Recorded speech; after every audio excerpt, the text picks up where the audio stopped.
మీ business ను develop చేసుకోవాలి అనుకుంటున్నారా? మీ పరపతిని పెంచుకోవాలి అనుకుంటున్నారా? అయితే ఓకే టీవీ ద్వారా ఎల్ బ్యాండ్, ఆస్ట్రన్ band ad, scrolling ad, ad with voice overs, logo bug, video ads ద్వారా మీ యాడ్స్ ను పబ్లిష్ చేసుకోండి. సంప్రదించవలసిన ఫోన్ నెంబర్ 8520917933. ముఖ్యంగా మనం మాట్లాడుకోవాలంటే రైతులండి. రైతులు చాలా ఘోషపడతా ఉన్నారు, చాలా ఇబ్బంది పడతా ఉన్నారు. సో రైతులు నిజంగా ఏ ప్రభుత్వం వచ్చినా ప్రతి ఒక్కడు రైతులే ప్రధాన ఎజెండా అని చెప్పుకుంటాడు, కానీ అసలు ఆ రైతునే తీసుకెళ్ళి మూలలో పడేస్తాడు. మన దేశానికే గర్వకారణం రైతు. రైతు లేకపోతే మనకి మనుగడే లేదు, మనకి తిండి తిప్పలు అన్నీ కూడా ఏవి కూడా ఉండవు. మరి అటువంటి రైతు జీవితాలను, రైతుల్ని పట్టించుకోకుండా మరి ఎందుకు ఈ ప్రభుత్వాలు అట్లా ఉంటాయా? మరి ఎందుకు ఎవరు కూడా పట్టించుకోరు? నిజంగా ఈ రాజకీయ నాయకులంతా ఎంత ఉంటారండి? మా అంటే నేను చెప్తున్నా, ఇప్పుడు తెలంగాణలో 4 కోట్ల మంది ప్రజలు ఉన్నారు అనుకుందామండి. ఫర్ ఎగ్జాంపుల్ 4 కోట్ల మంది ప్రజలల్లా ఈ 119 నియోజకవర్గాలు, 119 ఎమ్మెల్యేలు, 17 స్థానాలకు ఎంపీలు, అటు ప్రతిపక్ష నాయకులు, ఇటు తిప్పి తిప్పి కొడితే పోను రౌండ్ ఫిగర్ ఒక 3000 వేసుకో. అరే పోను అది కూడా కాదురా బై, ఒక 5000 వేసుకో రౌండ్ ఫిగర్. ఈ 5,000 మంది రాజకీయ నాయకుల్ని 4 కోట్ల మంది ప్రజలు గజ గజ గజ గజ వణికిస్తలేరంటే ఫాల్ట్ మనలో ఉందా, డిఫాల్ట్ వాళ్ళలో ఉందా, ఎవరిలో ఉందా అనేది అర్థమవుతలేదు. నిజంగా పబ్లిక్ సరే 4 కోట్ల మందిలో 1 కోటి మందిని తీసేద్దాం, ఒక 3 కోట్ల మంది అట్లీస్ట్ మనం ప్రశ్నించకుండా మనము రాజకీయ నాయకుల దగ్గర పైసలు తీసుకొని ఏం వెలగబెడుతున్నాం, ఏం చేస్తున్నాం, మన ఓటు హక్కుని ఎట్లా వినియోగించుకుంటున్నాం. ఈ రైతుల గురించి నిజంగా ఎంత ఉంటారండి రాష్ట్ర వ్యాప్తంగా రైతులు? ఈ రైతులు వాళ్ళ ఘోష అంతా ఇంత కాదు, ఒకసారి గ్రౌండ్ లో తిరిగేటోడికి తెలుస్తుంది వాళ్ళ నొప్పి ఎంత బాధాకరం అంటే. అలా పంటలు ఎండిపోతున్నాయి, ఎండిపోతుంటే మనమేమో లోక్సభ లోక్సభ లోక్సభ అని మొత్తుకొని లోక్సభ వైపు ఉరుకులేస్తున్నాం. ఎలక్షన్స్ ఉన్నాయని చెప్పి ఉరుకుతున్నాం. అక్కడేమో వాళ్ళకి అసలు ఏం ఎకరానికి పంట నష్టం ఇస్తామన్నారు, ఏం నష్టం ఇస్తలేరు. రాజకీయ నాయకులేమో పార్టీల మారుడు, వీడు ఆ అడ్డగోలుగా సంపాదించినటువంటి బ్లాక్ మనీ మొత్తం కూడా పార్టీలకు ఫండ్ ఇచ్చుడు, పోయి మాట్లాడు. ఇదా పరిస్థితి. సో మనం కూడా ప్రశ్నించలేనటువంటి దాంట్లో మనం ఉన్నాం. 4,000 మంది నాయకులు ఎవరైతే ఉన్నారో, సో వీళ్ళందరూ 4 కోట్ల మంది జనాభాని శాసిస్తారా, లేదా 4 కోట్ల మంది జనాభాకి అనుగుణంగా ఈ 4,000 మంది పనిచేయాలనా? తరాలు మారినా, యుగాలు మారినా మన రైతుల ఇక్కట్లు మారతలేవు, వాళ్ళ తలరాతలు మారతలేవు. వాళ్ళకి అదేందో జీవితం, ప్రకృతి కూడా సహకరించదు. అయితే విపరీతమైనటువంటి ఎండ, లేకపోతే విపరీతమైనటువంటి వర్షం, పొలం డ్యామేజ్. ఎండాకాలంలో ఏమో బోర్లు ఎండిపోయి, వానాకాలంలో ఏమో వడగళ్ళ వాన వచ్చాయి. ఇటువంటి పరిస్థితి మన తెలంగాణలో కూడా రైతులకు వచ్చాయి. పోనీ రుణమాఫీ చేస్తుండా, అది లేదు. రుణమాఫీ అని మొత్తుకున్నాం కదా. ప్రమాణ స్వీకారం రోజు ఇదే రేవంత్ రెడ్డి గారు మాట ఇచ్చిండ్రు కదా రైతులకు. ఇప్పుడు వచ్చి ఆ ఉత్తమ్ కుమార్ రెడ్డి గారు ఏమంటారు, ఎలక్షన్ కోడ్ వచ్చింది, ఇప్పుడు ఎటువంటి పథకాలు ఇవ్వడానికి లేదు, ఆఫ్టర్ లోక్సభ అట.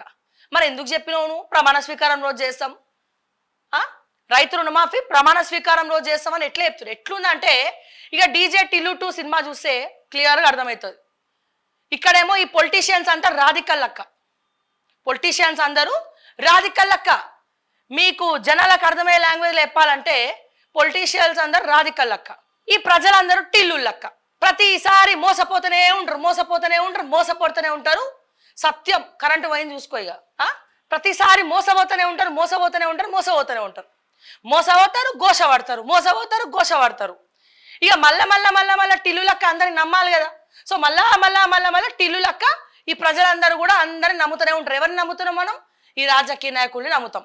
మన ఎమోషన్స్ తోటి, మన బాధలతోటి వాళ్ళు ఇట్లా గేమ్ ఆడుకుంటారు, ఇట్లా చెస్ చదరంగం ఆడుకుంటారు రాధిక అన్నట్టు ఉంటుంది వాళ్ళ పరిస్థితి. అంటే మనకు సినిమా స్టైల్ చెప్తేనే అర్థమవుతుంది కదా ఏం జరుగుతుంది అసలు మన తెలంగాణలో ఏం జరుగుతుంది ప్రస్తుతం అనేది. ఈయన కూర్చొని ఒక ఛానల్లో చెప్పుడు, ఆయన కూర్చొని ఇంకో ఛానల్లో చెప్పుడు. ఈ పులులు సింహాలు పిల్లలు అనుకోనిక రాజ్యాధికారాన్ని తీసుకొచ్చి మీ చేతిలో పెట్టింది. ఒక పక్క రైతులు ఏడుస్తున్నారు, బాధలు పడుతుండ్రు, రైతు రుణమాఫీ చేయలే. అట్లీస్ట్ నువ్వు బ్యాంకులతో మాట్లాడు, అట్లీస్ట్ మీరు బ్యాంకులతోటి మాట్లాడండి. ఏం మాట్లాడాలి బ్యాంకులతోటి?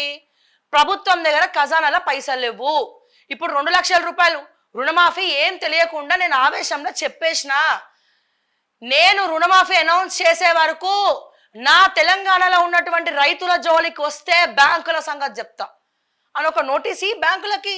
ఎవరిని అడగకండి, ఇంట్రెస్ట్ కోసము బ్యాంకులో మొత్తం కూడా రైతులకు నోటీసులు ఇస్తున్నారు. అండ్ అట్లనే ఎకరంకి 10,000 కాదు 20,000 అనౌన్స్ చేసిండ్రు. గత ప్రభుత్వంలో వాళ్ళు అనౌన్స్ చేసింది ఇంకా దిక్కే లేదు. ఇక ఇప్పుడు వీళ్ళు వచ్చి అనౌన్స్ చేసిండ్రు. మరి ఏది? టీవీలలో మాత్రం అనౌన్స్ చేసిండ్రు. బట్ మేం పోయి వాళ్ళ దగ్గర మైక్ పెడితే వాళ్ళు కన్నీళ్ళు పెట్టుకుంటున్నారు, ఏడుస్తున్నారు. అనౌన్స్మెంట్ల వరకే అయిపోయింది, మాకేం కడుపులు నిండుతలేవు, మాకు వస్తలేవు అని చెప్పి బాధపడుతున్నారు. ఎట్లా? స్పెషల్ టీంని వేసినామంటారు. పోయి చూస్తేనేమో ఆడ నీళ్లు లేవు. గిరిజన ప్రాంతాలు అల్లాడిపోతున్నాయి తాగు నీళ్ళు లేక. ఎంతసేపు ఆ పార్టీ ఓడిని లాక్కుందామా, ఈ పార్టీ ఓడి లాక్కుందామా? అసలు ఎవరి కోసం ఎవడు పని చేస్తుండు? ప్రజల కోసం మీరు పని చేయాలనా, మీకోసం ప్రజలు పని చేయాలనా? ఏం అర్థం కానటువంటి పరిస్థితి. మా పబ్లిక్ ఏమో టిల్లు లెక్క చెవులో క్యాలిఫ్లవర్లు పెట్టుకున్నాము, మీరేమో రాధికల్ లెక్క మోసాలు చేసుకుంటూ పోతా ఉన్నారు. ఎవరు? రాజకీయ నాయకులు. ఏమనంటే అట్లుంటుంది మాతోని అంటారు. ఇక ఇంతకన్నా ఏముందండి? నాకు అర్థం కాక అడుగుతా.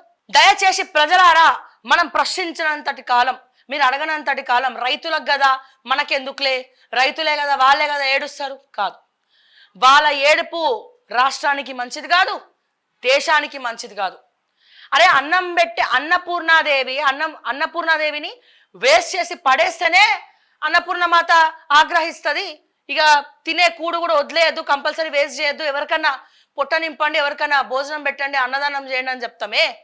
మరి అన్నాన్నే సృష్టించినటువంటి రైతు ఏడుస్తే రాష్ట్రాలు బాగుపడతాయా? ఈ దేశాలు బాగుపడతాయా? అందుకే కదా ఇటువంటి నాయకులకు షుగర్లు, బీపీలు, క్యాన్సర్లు, అల్సర్లు, పైల్స్ ఎట్లా పడితే అట్లా వస్తున్నాయి. ఎందుకు వస్తాయి? డబ్బుల మూటల మీద మూటలు కట్టుకుంటా కూర్చోను, దానిపైన ఎక్కి కూర్చోవాలి. సో ఇవన్నీ ఇటువంటి పరిస్థితులు. దయచేసి నేను చెప్తా ఉన్నా, మీరు ఎలక్షన్స్ తర్వాత కోడు గీడు లేకపోతే ఇంకెవరికో తోడు అనకండి. రైతులు రుణమాఫీ బ్యాంకుల వాళ్ళు చాలా మందిని ఇబ్బంది పెడతా ఉన్నారు. ఒక పక్క వాడు పంట నష్టం వస్తూ ఉంది, ఇంకో పక్క రైతు బంధు రాలేదు, అందరికీ రాలేదు అంటలేను. మళ్ళా వచ్చిన వాళ్ళంతా నాకు వచ్చింది, నువ్వు అబద్ధం చెప్తున్నావు శ్రావ్య, నువ్వు అమ్ముడు పోయినావు శ్రావ్య, నువ్వు ఇంకోడుకో పెంపుడు కుక్కవు శ్రావ్య అనకండి. వచ్చిన వాళ్ళ సంగతి నేను చెప్తలేను. 1 ఎకరం 2 ఎకరాలు ఉన్న వాళ్ళకి వచ్చింది, మిగతా వాళ్ళు ఎవరైతే ఉన్నారో వాళ్ళకి రాలేదు. 50% పైగా వాళ్ళకి రైతు బంధు అనేది పడలేదు.